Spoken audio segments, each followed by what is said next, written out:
Solo parpadear. Juan Tebar. ¿Y si fue un sueño? ¿Por qué no estaba en el hotel?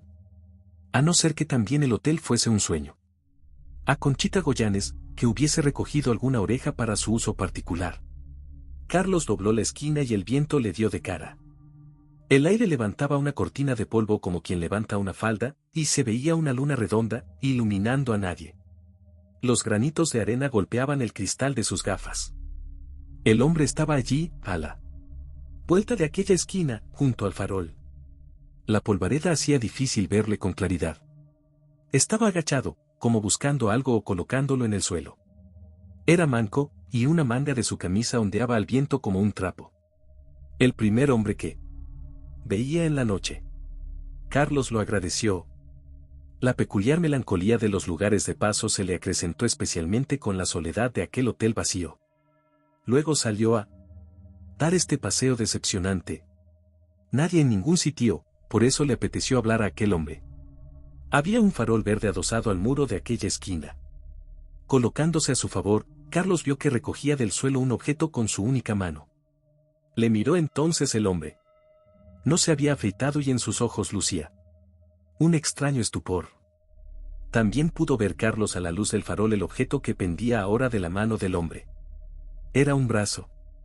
Un brazo humano entero, cortado por el hombro. Un brazo desnudo con vello rizado. Sin señal alguna de sangre. El hombre levantó el brazo cogiéndolo por el codo y lo llevó al extremo de su muñón donde se mecía al viento la manga solitaria. El brazo resbaló y cayó al suelo sordamente. Otra vez. Se ha caído otra vez. Lo llevaba antes bien puesto, como el otro. Resbala. Se cae. ¿Había soñado durante su corta siesta en el hotel? No era capaz de recordarlo. Solo sabía que estuvo incómodo. ¿Y soledad? ¿Estaba soñando ahora? Quizá no había salido del hotel. Respiró fuerte, sentado en el banco de aquella plaza solitaria, recuperando aliento de la carrera y el susto. La polvareda parecía haberse calmado. Solitaria la plaza. Procuró tranquilizarse. A veces se tienen alucinaciones. Kiosco de la música, el cine enfrente, cerrado. Con los carteles rotos, trozos de una película en colores en la que trabajaba Kim Novak. Una puerta de cristales cerca. Tenía luz. Quizás era un bar. Pero tenía seca la garganta. Se levantó del banco. Debía ser la 1:45, a las 12 había salido del hotel. Había salido. Miró su reloj, exactamente, la 1:45. Atravesó la plaza y llegó a la puerta del bar. Una música dentro. Fascinación, familiar, un poco viejo. Carlos vio el disco, grande, dando vueltas muy rápidas, a él le parecían demasiado rápidas, cuando entró en el local. Alguien había huido escondiéndose en la trastienda. Quizá alguien que renqueaba. A Carlos le pareció advertir algún semblante crispado, algún paso irregular, algún rostro a medias, tapado con la mano. Solo quedaba ella ahora. Tras el mostrador. Rubia. Guapa. Tenía unos ojos amplios, oscuros, y una boca rasgada como un corte de navaja. Boca besarle. Al llegar estuvo pensando si en aquel pueblo desparramado en la curva de una carretera polvorienta, donde tendría que esperar el autobús de enlace, habría por lo menos chicas. Carlos sonrió a la chica. Ella no. ¿Quiere usted servirme un coñac? Ella alzó un brazo para alcanzar una botella de la repisa. Sin moverse del sitio. El esfuerzo parecía fatigarla. Llenó una copa. Carlos deseaba localizar, fijar, detallar aquel pueblo urgentemente. Hizo alguna pregunta que jamás hubiera supuesto inoportuna. Pero los ojos de la muchacha revelaron una evidente irritación. Se tomó el coñac y no aguantó más. Había que hablar del farol, y del hombre, y del brazo. No nos gustan las bromas. Sobre todo, de un forrastro. Todo el mundo sabe que ocurrió el miércoles, bromear. El miércoles. Necesitaba tocarla. Ella se puso tensa al contacto de Carlos. Él insistió en las preguntas. Suplicaba, asegurándose al tacto de la verdad de aquello. Ella forcejeó para soltarse. se puso lívida. Apretó los dientes y se mordió con furia el labio inferior. Sin moverse de su sitio. Carlos soltó la mano. Ella perdió equilibrio y cayó tras el mostrador. Hubo un estrépito de cajas. Y un aullido. Fascinación se había encallado en una rayadura y persistía. Carlos se dobló sobre el mostrador. ¿Se ha hecho usted da? Quedó así, doblado, ridículo, aupado en el mostrador, sin terminar ninguna frase posible. Había una pila de cajones derribada, y encogido junto a una nevera, resbalado desde los cajones, gimiendo, aquello, la cabeza. El busto. Los brazos. Y nada más. No había nada más. El cuerpo terminaba al llegar a la cintura. Allí había media mujer, caída desde su plataforma de cajas, que le miraba con odio. En el caso de estar soñando, solo con parpadear. Cerrar fuertemente los ojos, apretar los párpados, fruncirlos, esforzarse con ellos. Si era una pesadilla, con solo parpadear violentamente lograría despertarse. Más de una vez, preguntándose durante un sueño si era o no era sueño, invocándose a sí mismo a través de la inconsciencia, había conseguido escapar y encontrarse en la cama, junto a su mesilla cargada de libros o en el tren, amodorrado. Solían doler los ojos, pero valía la pena por la duda, si el posible sueño era ingrato. Parpadeando ahora, si cerrase los ojos con dureza, si hiciera luego esfuerzo por abrirlos, sí. Pero, ¿y si no ocurría nada? ¿Y si no se trataba de un sueño? Retardó el experimento. A la luz del mechero, abrillantando la punta de aquel cigarrillo que le sabía como si estuviera despierto, descubrió el campo. Raso, sin árboles, estepario. Se sentó en el suelo y respiró, acopiando aliento. Olía bien. Demasiado bien para no ser real. Ahora todo parecía haberse mejorado, aquel olor era como de buen vino. Totalmente bueno. ¿Para qué hacer ya la prueba de los párpados? Por favor. Una sombra. Una sombra humana. Daba a traspiés. Borracho, probablemente. La luna seguía y Carlos distinguió a su costa el cuello alzado de un abrigo y una gorra con visera. Tiene que ayudarme, señor. Se trata solo de que me escuche. Cuando Carlos terminó una personal reflexión íntima, muda, lógica, aseguradora, un antídoto cerebral contra los horrores, el hombre llevaba ya un rato hablando. Carlos prefería continuar pensando, pero las palabras de la sombra se le hicieron inevitables, hijo único, señor. Fue ayer, por la mañana. Cuando estaba asomado al balcón, un hombre explicaba casos horribles en la calle. Una pausa, acababan de oírse los grillos y ya se habían callado.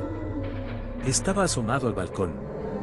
Mi hijo, señor. Su cabeza se dobló sobre el cuello, como la de un muñeco de trapo. Y luego abajo, a la calle. La cabeza fue rodando por la cuesta, como una pelota. Sin sangre, señor, como las otras cosas. Como una pelota, señor, su cabeza. A la luz del mechero, que Carlos volvía a encender para conjurar miedos, empezó a descubrir, fascinado, el rostro de su interlocutor. Tardó en darse cuenta. Primero le pareció una careta. Luego fue advirtiendo el dibujo de los labios, el efecto irregular. La mandíbula, recta y agresiva. La frente, espaciosa y surcada de arrugas. Las orejas enrojecidas bajo el cuello del abrigo y la visera. Después, algo irreal, monstruoso, le obligó a mantener la llama del mechero. En el rostro faltaba algo. Faltaban la nariz y los ojos. Sí, faltaban absolutamente. Ahí estaban las cuencas vacías, insultantes, limpias, sin una mancha. Horrible. Y solo. La piel lisa, sin señales, sin un desnivel, separaba ambas cuencas del dibujo irreprochable de los labios. No veo. Señor, no veo. A usted también, ¿qué le falta a usted, señor? En el pueblo no queda nadie que se haya salvado. A María Escarlata se le cayeron los dedos la otra noche, sobre el bastidor del bordado. Al cartero se le perdió la mano derecha en la cañada, y la descubrió un pájaro que se dio con ella el gran festín. ¿Qué pájaro se habrá comido la cabeza de mi hijo? Si fue un cuervo no habrá dejado casi nada. Son muy voraces. Dicen que unos niños encontraron despojos junto al lago. No eran fáciles de reconocer, por los cuervos, pero yo creo que eran mis ojos, señor, porque los perdí allí. No pude buscarlos luego, señor, no veo. Carlos escuchaba ya sin perder una palabra. El padre Víctor nos dijo que es el fin del mundo, señor. Que es un castigo a nuestros pecados. Estoy seguro. Él tiene siempre razón. Nos descomponemos en vida. Todo se acaba. El cuerpo va cayéndose a pedazos. Perdemos nuestro cuerpo poco a poco, señor. Sin que nos duela, sin sangre. Ya ve. Usted, seguimos viviendo, pero lo perdemos. ¿Y qué puede hacer un ser humano que va perdiendo a trozos el cuerpo? ¿Qué puede hacer, señor, y hasta cuándo vamos a seguir así, mutilados, sin morirnos? Señor. ¿Usted lo sabe? El padre Víctor nos lo iba a explicar. Nos decía que si nos manteníamos limpios, sin pecado, como él, pero fue gracioso, señor. Se le cayeron las orejas. Las dos. Tiene gracia, ¿verdad, señor? ¿Está usted ahí, señor? Señor. Fue un sueño. Seguro. Era ya de día, y qué tranquilo día. Había amanecido señorialmente y un sol madrugador inundaba todo el campo reseco. Lejos ya los horrores. Y si fue un sueño, ¿por qué no estaba en el hotel? A no ser que el hotel fuese también un sueño, entre el campo y el pueblo cruzaba la carretera por donde debería pasar el autobús. Miró el reloj, pero algo nuevo, indeclinable, llameante, le obligó a olvidarse del autobús. Una procesión empezaba a llenar la carretera. 1, 2, 3, 4. Muchos ya. Había hombres sin brazos, que marchaban casi marcialmente, agitando sus muñones con un gesto que podía parecer rebelde. Que era ya un gesto ido, que era ya ningún gesto. Procesión de espectros. Había cabezas en el suelo. Alguien sin cabeza sobre sus hombros, se agachaba a recoger alguna, y parecía desecharla, quizá por no reconocerla como suya. Luego seguían adelante. Algunas mujeres en apariencia tenían todos sus miembros, pero los sujetaban con fatiga, cuidando el paso para no dejar los caer, con el sacrificio de obreras cansadas de cargar consigo mismas. Resbalaban a veces y rebotaban cosas suyas en el polvo de la carretera. 2 o 3. Niños se arrastraban como serpientes, andando con las manos el que no tenía piernas, renqueando el que solo contaba con una. Un anciano, alto como un árbol, con traje eclesiástico, encabezaba el grupo. Sin orejas, pero el de mejor aspecto. Solo cuando Carlos pudo verle de espaldas advirtió que la cabeza estaba totalmente abierta por detrás, dejando al descubierto la masa encefálica, como a través de una ventana. Era un desfile grotesco. Como un escaparate de casquería desordenado. Y todos iban hacia adelante, como a algún sitio. No. No podía ser, solo parpadear. No. Solo apretar con fuerza los párpados y volverlos a abrir. El sueño se iría como una pompa de jabón. Imposible. No podía cerrar los ojos. Lo intentó. No podía, solo parpadear. No era posible. Allí, a sus pies, en el suelo sin hierba, los vio. Agachó a recogerlos.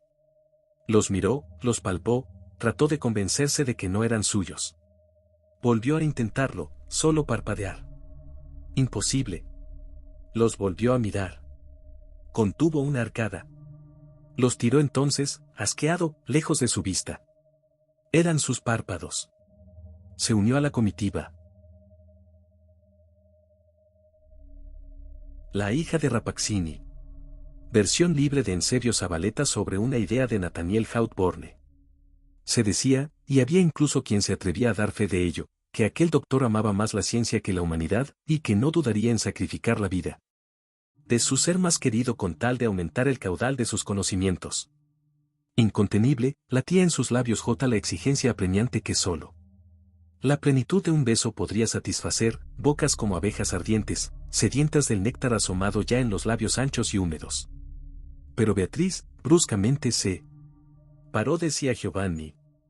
Extendía ella los brazos, vueltas las palmas de las manos hacia el rostro del joven, como, si en un mismo acto, con un solo gesto le rechazara y atrajera a la vez, con horror y deseo, con ardor y repulsión. No. No. Suspiraba. Y corrió a esconder su leve imagen blanca por entre los arbustos del jardín, mientras Giovanni quería andar inútilmente, inmovilizado por algo que le tenía el ser entero y en la garganta se espesaba en asco.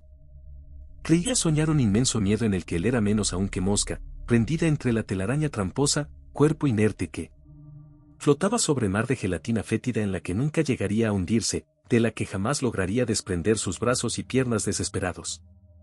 Creía soñar.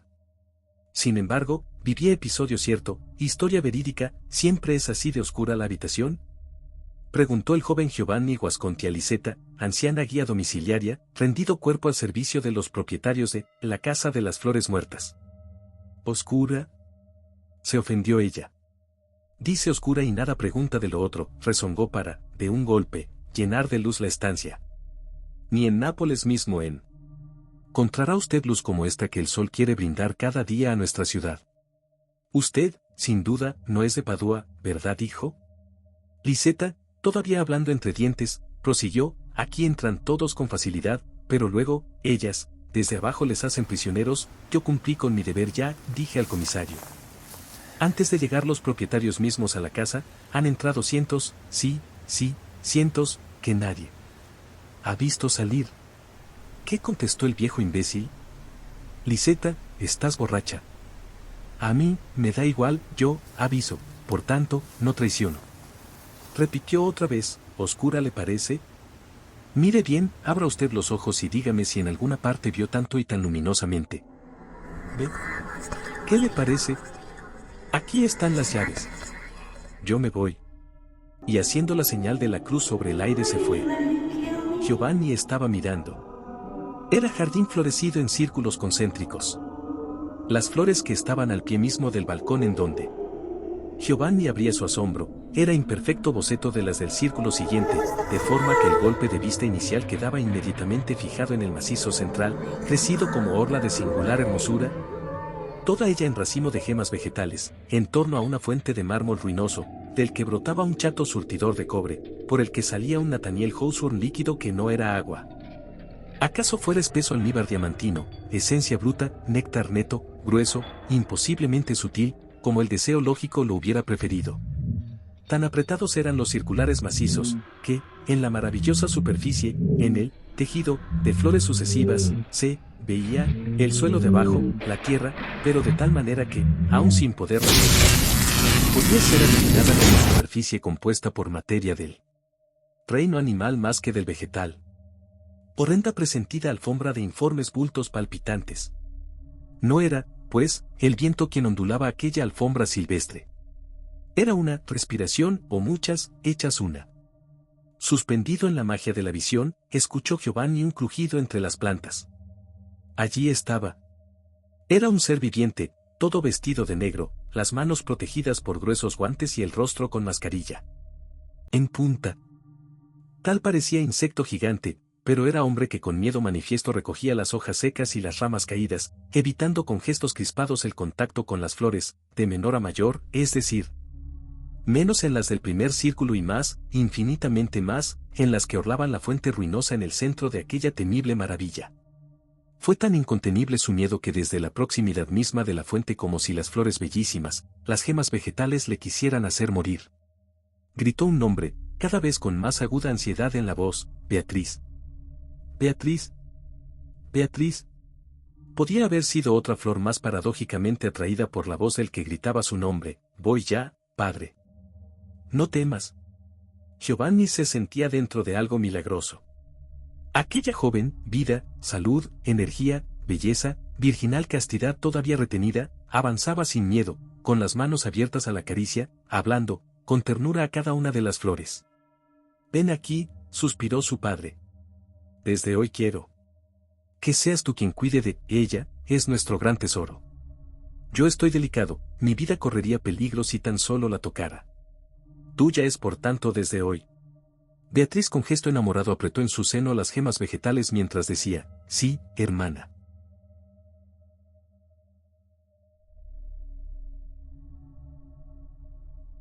Mía, mi gloria. Beatriz se encargará de cuidarte con amor. Tú, en cambio, me darás tus besos, tu aliento perfumado, manantial de vida. Todavía entonces Giovanni no había llevado hasta Beatriz la rendida ofrenda de su persona, como enamorado. El profesor Pietro Baglioni, amigo de su padre, reprobó sin provecho el alquiler de la Casa de las Flores Muertas. Invitó a almorzar a Giovanni para reconvenirle. No discutiré contigo, pero, como científico colega del doctor Rapaccini, temo por ti. Intentará, estoy seguro, hacer contigo lo que ha logrado ya con su hija Beatriz. Por favor. ¿Quién es Rapaccini y qué relación puede tener con el alquiler de mi casa? ¿Concluiremos creyendo todos en la estúpida historia de la vieja Liseta? Baglioni con severo acento eludió la respuesta a tan simple e impertinente pregunta. Rapaccini, aseveró, es el hombre que descubriste vestido de negro en el jardín. Después de esta frase el profesor Baglioni pareció reflexionar y con un cierto aire de buen humor dijo como para sí mismo. No estaría bien que un profesor del divino arte de la medicina negase las cualidades que adornan a un médico tan prestigioso como Rapaccini, pero, por mi parte, sería mucho peor permitir que un joven inteligente como tú, hijo de un querido amigo mío, adquiriera ideas equivocadas acerca de un hombre en cuyas manos podría confiar su propia vida. Lo cierto es que nuestro respetable doctor Rapaccini tiene más conocimientos científicos que cualquier otro miembro de la facultad en Padua y en Italia. Mas su carácter profesional puede ser objeto de ciertas objeciones bastante graves. ¿Cuáles son esas objeciones graves?, inquirió Giovanni. Amigo mío, ¿estás enfermo acaso para preocuparte tanto de los médicos?, preguntó el profesor. Con una sonrisa. De Rapaccini, continuó, se dice, y puedo asegurar que es cierto, que le preocupa más la ciencia que la humanidad. Sus enfermos solo le interesan como materia para nuevos experimentos. Sacrificaría una vida humana, la suya propia o la del ser más querido para él, con tal de aumentar el caudal de sus conocimientos. Imagino que será un hombre terrible, dijo Giovanni recordando el aspecto del hombre vestido de negro. Sin embargo, querido profesor, creo que en el fondo puede decirse del que es un espíritu noble. Existen muchos hombres capaces, dígamelo, de un amor tan apasionado a la ciencia. Que Dios sea indulgente con los que tengan los mismos puntos de vista de Rapaccini acerca del arte de curar, dijo el profesor con cierto desdén. Asegura que todas las propiedades curativas se hallan encerradas en el interior de aquellas sustancias que nosotros denominamos venenos vegetales, los cultiva él mismo y se dice que ha producido nuevas variedades y venenos más mortales que los de la naturaleza. No hay duda de que el doctor Rapaccini hace menos daño del que pudiera esperarse con sustancias tan peligrosas. En algunos casos, tengo que reconocerlo, ha hecho, o parece haber hecho, alguna cura extraordinaria, mas, si he de ser sincero, amigo Giovanni, no puede dárseles crédito, ya que son productos de la casualidad. En cambio, se le considera responsable de sus fracasos, que son el resultado frecuente de sus investigaciones. Giovanni regresó a su alojamiento algo mareado a causa del vino que había bebido imaginando extrañas fantasías relacionadas con el doctor Rapaccini y su hermosa hija Beatriz, quiso descansar. Antes, al pasar ante una floristería, entró y compró un precioso ramo. Ya en su cuarto se sentó cerca del balcón, en la penumbra, de modo que podía ver el jardín sin correr el riesgo de ser descubierto. No se veía cosa alguna. En el centro la ruinosa fuente en donde crecía la más hermosa de las plantas con sus gemas color púrpura. Al cabo de un rato, tal como él lo había esperado y al mismo tiempo temido, apareció una figura bajo el antiguo y artístico porche. Fue caminando por entre las plantas, aspirando sus variados perfumes, como si se tratara de uno de esos seres fantásticos de que nos hablan las viejas fábulas y que se alimentaban de dulces colores. Al ver de nuevo a Beatriz, porque era ella, Giovanni se sorprendió de que su belleza excediese incluso al recuerdo que conservaba de la joven, desde su primer encuentro. Su rostro entonces mucho más visible que la primera vez le llamó la atención por su extremada dulzura, cualidad que no había imaginado que la joven pudiese poseer.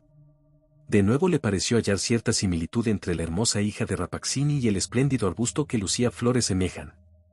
Esas gemas purpúreas, analogía que Beatriz acentuaba con la forma de sus trajes y los colores que elegía. Cuando se halló cerca de la planta la joven extendió sus brazos como si estuviera poseída de un amor apasionado y oprimió sus ramas otra vez en un abrazo íntimo, tan íntimo que quedó oculta en el seno de las hojas. «Dame tu aliento, hermana mía», exclamó. «Y dame también tus flores, que separaré con delicadeza de tu tallo y pondré junto a mi corazón.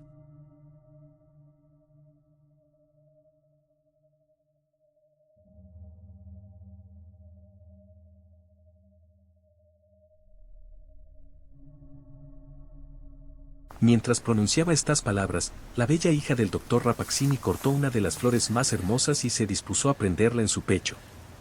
En aquel instante sucedió algo singular, a no ser que el vino hubiese perturbado los sentidos de Giovanni. Un pequeño reptil de color anaranjado, semejante a un lagarto o a un camaleón, se deslizaba por el sendero, junto a los pies de Beatriz. A Giovanni le pareció, ya que a la distancia en que se hallaba apenas si pudo ver una cosa tan pequeña, que del jugo del tallo roto de la flor caían gotas sobre la cabeza del animalito. Por espacio de unos segundos el reptil se retorció y luego quedó inmóvil. Beatriz observó aquel fenómeno extraordinario y se santiguó, aunque sin revelar la menor sorpresa, y no dudó en prenderse en su pecho la fatídica flor. Allí se hizo más roja y lanzó unos destellos casi tan radiantes como los de una piedra preciosa, dando al vestido de la joven, en todo su aspecto, un extraordinario encanto. Preso en lo imposible del momento, Giovanni, que apoyaba sus brazos nerviosamente en el alféizar de la ventana, hizo un impulsivo movimiento y la joven miró para él.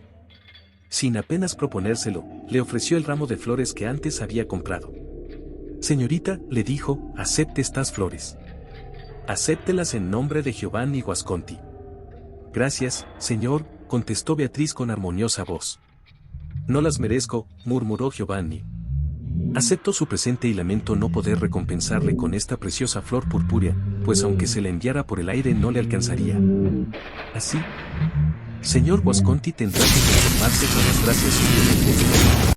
Recogió el ramillete del suelo como avergonzada de haber conversado con un desconocido, faltando a la reserva que debe mostrar siempre una doncella, y se dirigió rápidamente hacia la casa a través del jardín. Pero, a pesar del poco tiempo transcurrido, a Giovanni le pareció, cuando la muchacha estaba ya a punto de desaparecer por el porche, que el ramillete empezaba a marchitarse en sus manos. Era una idea descabellada, no había posibilidad de distinguir unas flores marchitas de otras lozanas a tanta distancia.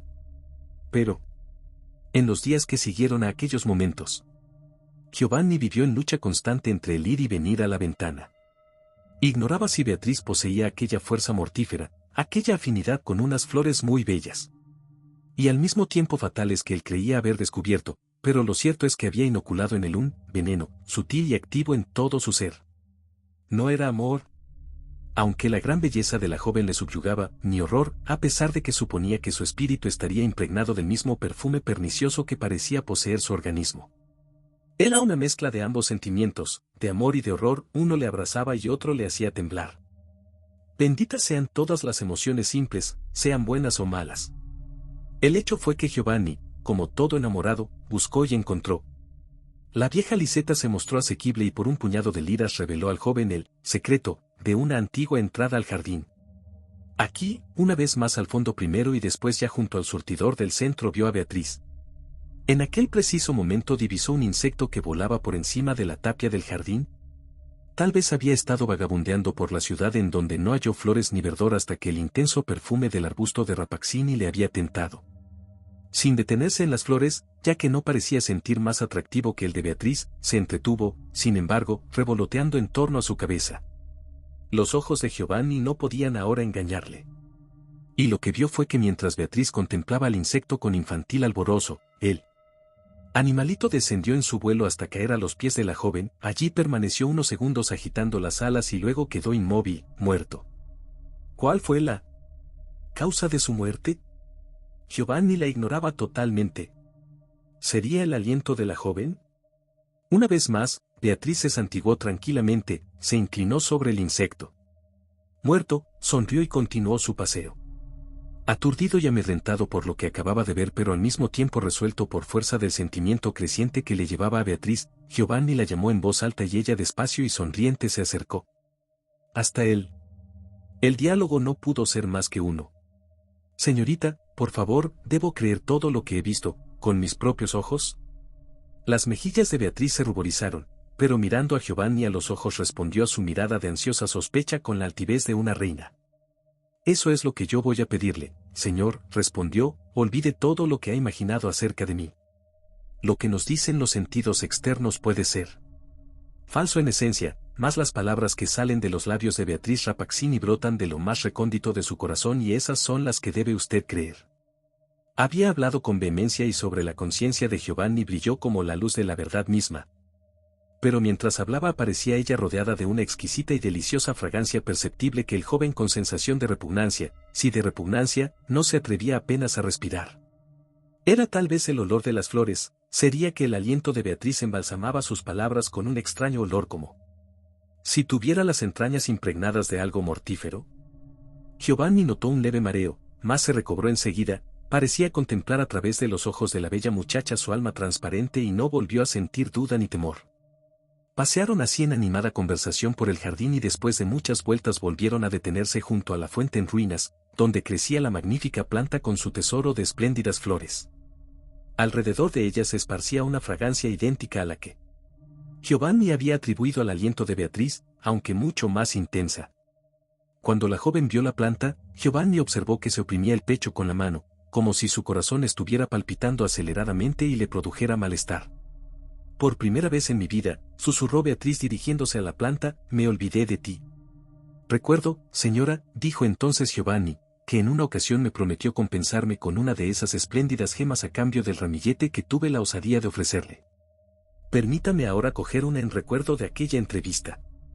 El joven avanzó hacia la planta con la mano extendida, pero Beatriz se precipitó hacia adelante lanzando un grito que conmovió a Giovanni y al mismo tiempo le alarmó y cogiendo la mano de éste le obligó a retroceder. El joven sintió su contacto con un temblor en todo su ser. «No la toque», exclamó Beatriz angustiada. Giovanni vio la delgada y pálida figura de Rappaccini que había observado la escena oculto entre las sombras del porche. Antes de que Giovanni llegara a su cuarto en su mente y más que en ella en su corazón era Beatriz el objeto de sus apasionadas meditaciones, revestida de todo el hechizo que la había rodeado desde que la viera por primera vez. Era humana, su carácter tenía todas las cualidades que hacen a una mujer digna de ser adorada. Era capaz sin duda de los sacrificios y heroísmos del amor. Lo que Giovanni había considerado hasta entonces como muestras de una temible constitución física y moral, se le olvidaba ahora por la influencia de la pasión y se transformaba en una adorada corona de encantos que convertían a Beatriz en la más admirable de todas las mujeres. Todo lo que le había parecido feo era ahora hermoso. Pasó la noche pensando en ella. Al levantarse notó una especie de quemadura y latidos en su mano, la derecha, la que le había cogido Beatriz cuando estaba a punto de tocar una de las flores con aspecto de gema. En el dorso de la mano aparecían ahora unas impresiones rojas como huella de 4 dedos y una señal como de un pulgar en su muñeca. Después de la primera entrevista, una segunda va implícita en lo que el hombre llama destino. Una tercera, una cuarta, y muy pronto los únicos momentos dichosos para Giovanni fueron los que pasaba en compañía de Beatriz, el tiempo restante transcurría recordando la entrevista anterior y esperando la siguiente. Igual le ocurría a la hija de Rappaccini. Esperaba la aparición del joven y corría a su lado con tal confianza como si hubiesen sido compañeros de juegos desde la más tierna infancia. Si por un motivo inesperado Giovanni se retrasaba, Beatriz se detenía debajo de su ventana y cantaba la más dulce de sus canciones que resonaba en su corazón como un eco, Giovanni, Giovanni, ¿por qué tardas? Ven. Y Giovanni bajaba presuroso a aquel edén de flores envenenadas. Pues a pesar de tan íntima familiaridad en la conducta de Beatriz había aún cierta reserva. Según todas las apariencias se amaban, se habían dicho el amor con los ojos que transportaban el secreto sagrado desde las profundidades de un alma a la de otra. Aquel secreto era demasiado grande para expresarlo por medio de la palabra. No obstante, se habían dicho su amor en aquellas explosiones de pasión, en articulado suspiro como lengua de una llama escondida demasiado tiempo. En cambio, no había habido un beso ni un apretón de manos ni la más inocente de las caricias que el amor demanda y santifica. En las pocas ocasiones que Giovanni parecía dispuesto a saltar aquella barrera, Beatriz se ponía triste y mostraba, además, tal aspecto de contrariedad que no eran necesarias las palabras para que el joven desistiera. En tales momentos Giovanni se sobresaltaba ante la horrible sospecha que sentía en lo más profundo de su corazón. Le miraba al rostro y su amor se desvanecía como la niebla matinal ante el sol y solo quedaban sus dudas. Había transcurrido ya bastante tiempo desde el último encuentro de Giovanni con el profesor Baglioni cuando una mañana se vio de nuevo desagradablemente sorprendido por la visita del profesor. Se hallaba el joven en un estado de ánimo tal que solo podía aceptar la compañía de personas que alentasen sus actuales sentimientos. Tal comprensión era algo que no podía esperar del profesor Baglioni. A propósito, preguntó este mirando inquieto a su alrededor. ¿Qué extraña fragancia es la que se respira en esta habitación? ¿Es tal vez el perfume de tus guantes? Es débil, pero delicioso, aunque no se pueda decir que sea agradable. Me parece que si lo respirase mucho tiempo llegaría a ponerme enfermo. Es como la esencia de una flor, mas no veo flores en la habitación. No hay ninguna, dijo Giovanni que había aparecido, ni creo que haya aquí otro perfume que él. De la imaginación de vuestra señoría. El olor, que es una mezcla de lo sensorial y de lo espiritual, puede engañaros de este modo. El recuerdo de un perfume puede ser confundido con una realidad presente. Mi imaginación no suele gastarme esas bromas, contestó Baglioni, y si percibo un olor es porque alguna vez ha adaptado mis dedos. Nuestro querido amigo Rapazzini, según he oído decir, perfuma sus medicina con olores más penetrantes que los de Arabia. La bella Beatriz podría tratar también a sus pacientes con drogas tan dulces como el oriente de una doncella. Pero, ay del que las bebiera. El semblante de Giovanni reflejó un cúmulo de emociones contenidas que se contradecían entre sí. El tono en el que el profesor hablaba de la pura y encantadora hija de Rapazzini era una tortura para su espíritu. Sin embargo, no podía dejar de sentir una confusa sospecha. Procuró dominarse y respondió a Baglioni con la fe de un amante fiel. Profesor, dijo, fue usted amigo de mi padre y creo que su propósito es obrar también como amigo con el hijo. Siento hacia usted profundo res Nathaniel Howe, Borne 93 Peto, pero le ruego que comprenda que hay algo acerca de lo cual no podemos hablar. Usted no conoce a la señorita Beatriz y, por tanto, su juicio sobre ella es erróneo. Mi pobre Giovanni, exclamó el profesor. Conozco a esa joven perversa mucho mejor que tú. Y voy a decirte la verdad acerca del envenenador Rapazzini y de su venenosa sí, tan venenosa como hermosa. Giovanni ocultó el rostro entre las manos y gimió. Su padre, continuó Baglioni, sin tener en cuenta el cariño que debía sentir por su hija, la ofreció en holocausto a la ciencia. Hagámosle la justicia de reconocer que es un eminente científico que destilaría su propio corazón. ¿Cuál podría ser tu destino? Mi querido Giovanni, has sido elegido material para un nuevo experimento. El resultado tal vez sea la muerte o algo aún más horrible. Rapazzini, por lo que él llama interés por la ciencia, no se detendría ante nada. Es un sueño, se dijo Giovanni, no puede ser más que un mal sueño. No obstante, puedes tener esperanzas, mi joven amigo, continuó Baglioni. No es demasiado tarde para la salvación. Es muy posible que logremos volver a esa miserable criatura a la normalidad, de la que ha sido sacada y extraída por la locura de su padre. Esta pequeña redoma de plata fue labrada por Benvenuto Cellini y es un presente de amor de una dama de alta alcurnia. Su contenido es aún más valioso, un pequeño sorbo de este antídoto hubiera neutralizado el veneno más eficaz de los Borgia. Dale el pomo a tu Beatriz y espera confiado los resultados. Era la hora acostumbrada de su entrevista con Bea. Antes de bajar al jardín, Giovanni no pudo resistir la tentación de mirarse al espejo, vanidad que puede disculparse en un joven bien parecido. Al contemplarse en el cristal se dijo a sí mismo que sus facciones no habían sido nunca tan graciosas, ni sus ojos habían tenido nunca aquella vivacidad, ni sus mejillas un color tan suave como en aquel momento. Al menos, pensó Giovanni, su veneno no ha afectado de modo alguno a mi organismo. No soy una flor que pueda marchitarse. Con este pensamiento prestó atención al ramillete de flores que poco antes había comprado en la misma floristería que la primera vez. En las flores se contenían aún las perlas de rocío de la mañana. Un estremecimiento de horror sacudió todo su cuerpo al comprobar que aquellas flores mismas húmedas de rocío estaban marchitándose. Palideció y se quedó inmóvil delante del espejo mirando a su propia imagen como si estuviese contemplando algo horrible.